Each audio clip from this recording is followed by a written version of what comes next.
Mateus, capítulo 25. Então o reino dos céus será semelhante a 10 virgens que, tomando as suas lâmpadas, saíram ao encontro do esposo.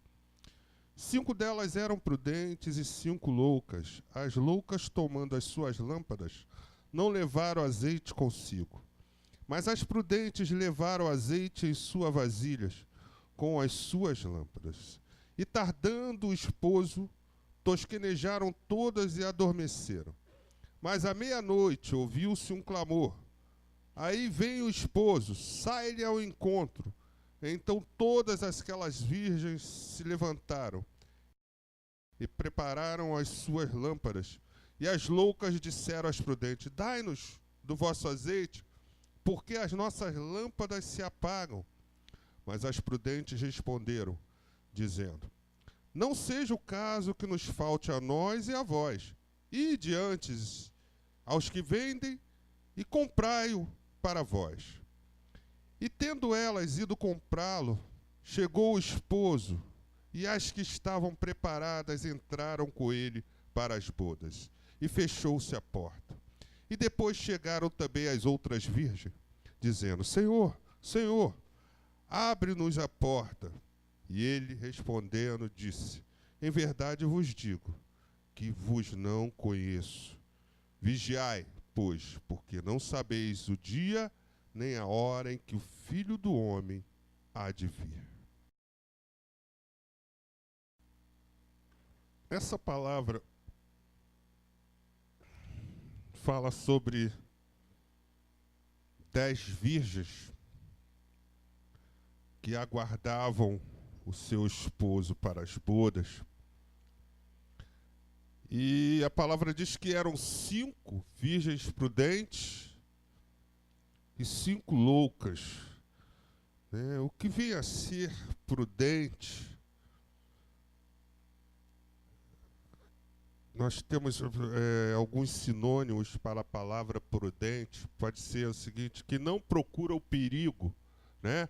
Aqueles que não procuram perigo, ou seja, aquele que é cauteloso, ou aquele que tem uma certa segurança do que faz.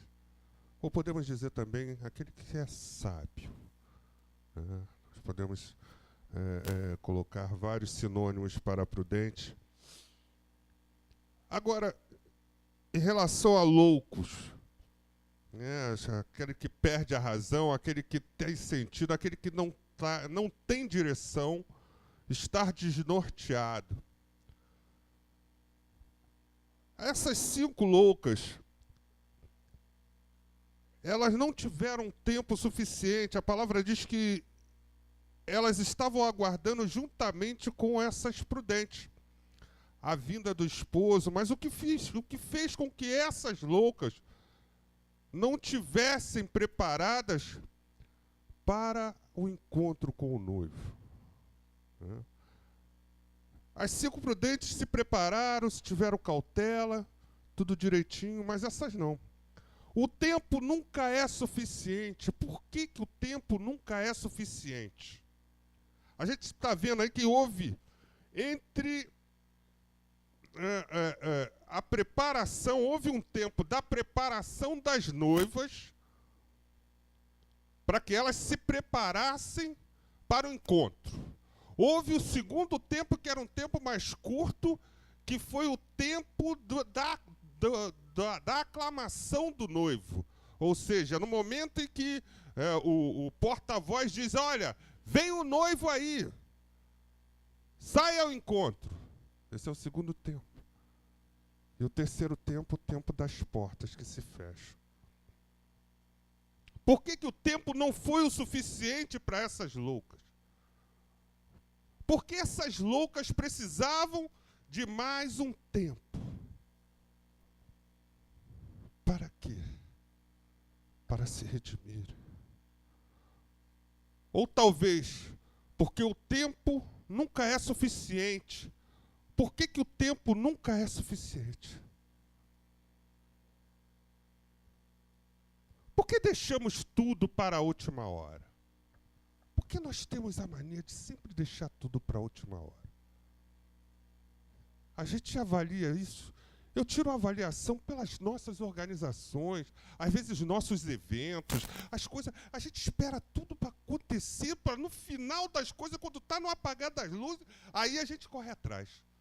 Nós tivemos todo o tempo do mundo para correr atrás daquilo, mas não. Não, está lá. A Copa do Mundo é um exemplo, né? Tira pelo povo brasileiro. Todas as outras nações estavam já, um ano antes da Copa, já automaticamente preparadas para receber a Copa do Mundo. O Brasil vai entregar em cima da bucha. E olha lá, com algumas pendências. É um povo que espera até o último minuto. Mas por que esperamos até o último minuto? Porque no fundo, nós temos dúvida naquilo que a gente vai fazer. Você não esperaria até o último minuto se você não tivesse certeza daquilo que você vai fazer. Mas você espera o último minuto, porque até o último minuto você ainda tem dúvida. Muitos estamos na casa de Deus e temos dúvida da volta do Senhor Jesus. Essa é a verdade. Muitos estão ali preocupados, olha, será que é? Mas será que não é? Será que ele vem? Será que não vem? Mas pelo sim, pelo não, eu estou aqui. Mas aí o estar aqui não quer dizer que eu estou 100% aqui. Estou 45%, 50%. Os outros meus 50% carregam uma dúvida. Será que tudo que eu fiz é em vão? Será que tudo que eu tenho feito é em vão? Só que há um grande problema. Romanos 14, 23, ele alega o seguinte, que tudo que nós fazemos por dúvida, pecamos. Se você não faz as coisas com certeza do que você está fazendo, você está pecando, seja em qualquer área. A Bíblia diz que aqueles escribas, eles olharam assim, depois do discurso de Jesus, ele falou, caramba, esse cara aí, ele fala com autoridade. Ele fala com autoridade. Mas por que ele fala com autoridade? Você não percebeu? Porque ele fala com quem é aquela pessoa que ele conhece o que está falando. Ele sabe do que está falando. Ele tem certeza daquilo que está falando. Ele tem convicção daquilo que ele quer. Não é igual os escribas. Olha só, aí fez a comparação entre o discurso de Jesus e o discurso dos escribas, que era totalmente diferente. Jesus cobra isso de nós. Que não temos feito as coisas com certeza. As 5 prudentes sabiam o que queriam. Eram diferentes das loucas. Elas sabiam, elas tiveram um planejamento, elas se organizaram. Elas falaram, não, peraí, eu vou colocar aqui. Presta bem atenção que todas elas estavam dormindo. Ou seja, o sono aí, ele representa que Deus ele não vai avisar nem as prudentes nem as imprudentes. A hora que vai vir. Vai ser no momento em que nós menos esperamos. Mas por que ela estava preparada? Houve um planejamento, houve um projeto para a espera do noivo. E não tinham pendências que requeressem tempo. Você lembra que eu falei aqui no início sobre o tempo das loucas? Sabe o que significa aquele tempo, aquele espaço de tempo entre a louca, que as loucas estavam precisando para um encontro com o noivo? Aí tá, quais são as pendências?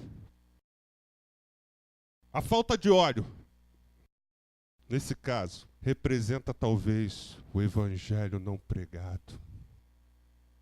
As oportunidades que nós temos às vezes para falar do evangelho, para testemunhar do evangelho, e não fazemos. Isso é a falta de óleo na minha e na tua vida.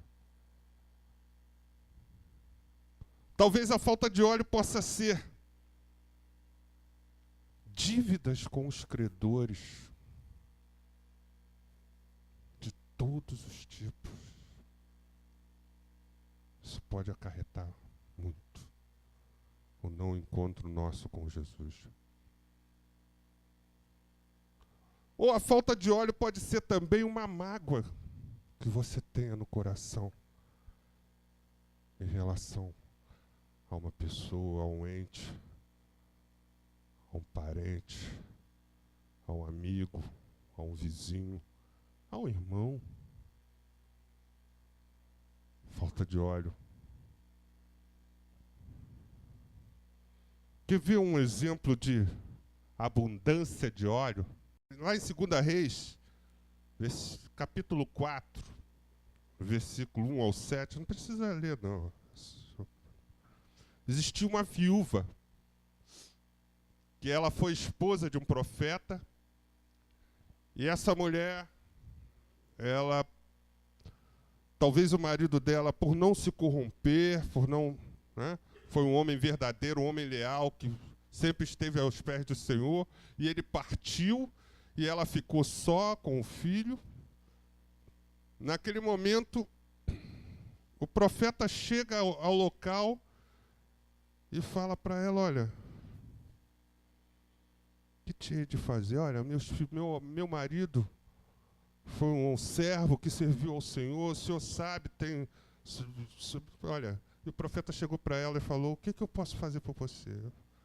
Olha, faz o seguinte, vá até os teus vizinhos, não poucos, mas muitos, e consiga com eles lá vasos, muitas vasilhas, e traga para cá para dentro. Olha, muitos de nós, às vezes, falar com o vizinho é complicado, né? Deus testa aí nosso relacionamento. Deus testa aí como nós devemos nos relacionar com os irmãos. Deus testa a nossa paciência. Deus testa a nossa compreensão. Saber até que ponto você pode e você deve participar. E a comunhão nossa, ela é infinita. Ela não se restringe só dentro da igreja. Aqui, então, tem que ter. Mas ela não se restringe só aqui. Ela vai muito além. Aí aquela mulher podia chegar e falar assim, poxa, mas aí, meu vizinho tem aquela vizinha que eu não me dou muito bem com ela, já discuti com ela, como é que eu vou chegar lá e pedir um vaso para ela? Né? E aquele cara, meu Deus, que fica gritando o gol do Flamengo lá no meu ouvido. Imagine. Aquela irmã. Não, poxa, tudo bem. Ela lá, eu aqui. Ela podia dizer isso, mas será que ela teria coragem de dizer isso para o homem de Deus, para o profeta, que representava o próprio Deus? Será que eu tenho coragem de dizer para Deus, Deus, eu não vou fazer isso porque eu não me dou bem com aquela mulher ou com aquele homem? Será que eu vou falar isso para o próprio Deus? Tem como. Tem como. É melhor eu falar assim, eu vou pegar minha mochila, minha trouxa e ir embora, abandonar todos os princípios do Evangelho, servir a qualquer coisa, menos o Evangelho. Não. Aquela mulher, ela tinha arte. Aquela mulher tinha arte de se relacionar, ela tinha uma arte de viver bem, ela tinha uma arte de compreender. Ela carregava consigo. Não houve um vizinho que negou a ela uma vasilha. Não houve um. Todos ofereceram vasilha para aquela mulher. Todos. Será que a gente consegue isso? Será que nós conseguimos isso? Que todos os vizinhos batam na nossa casa oferecendo a vasilha que a gente precisa? Será?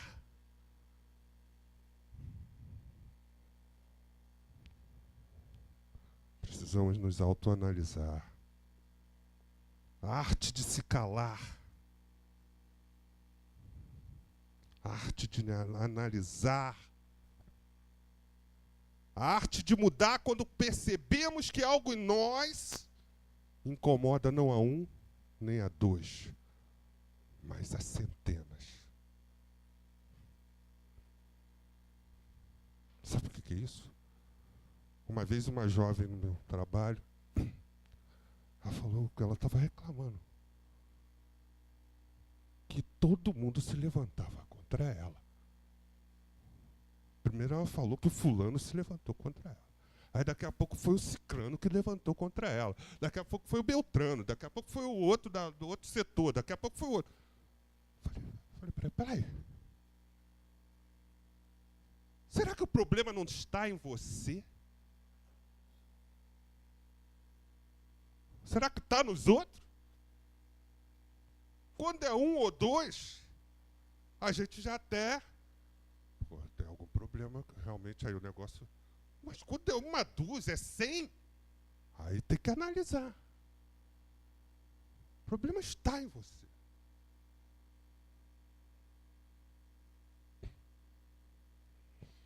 Eu cheguei para aquela jovem e falei, olha, ou você muda, aí sim, tem aquela coisa, mas eu nasci assim, eu não vou mudar. Se não mudar, vai perder.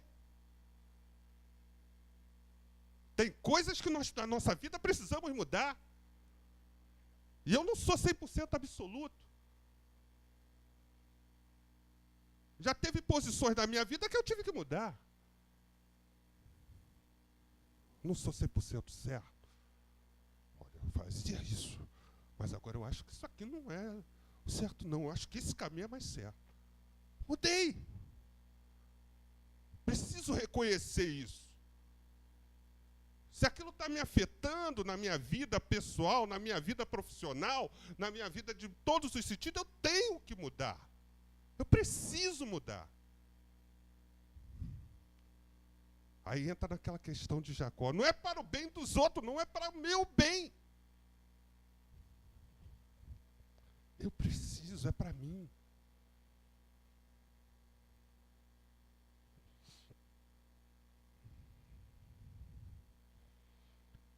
Aquelas virgens, elas perderam a grande oportunidade. Por quê? Porque sempre deixam tudo para a última hora. Olha, amado, Jesus não avisou que ele vai voltar, mas ele pode bater nas nossas portas hoje ainda. Ninguém garante que ele não possa voltar hoje.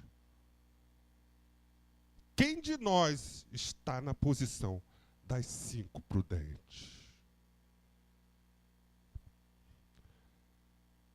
O mal é que as igrejas hoje não falam sobre isso, né, mano?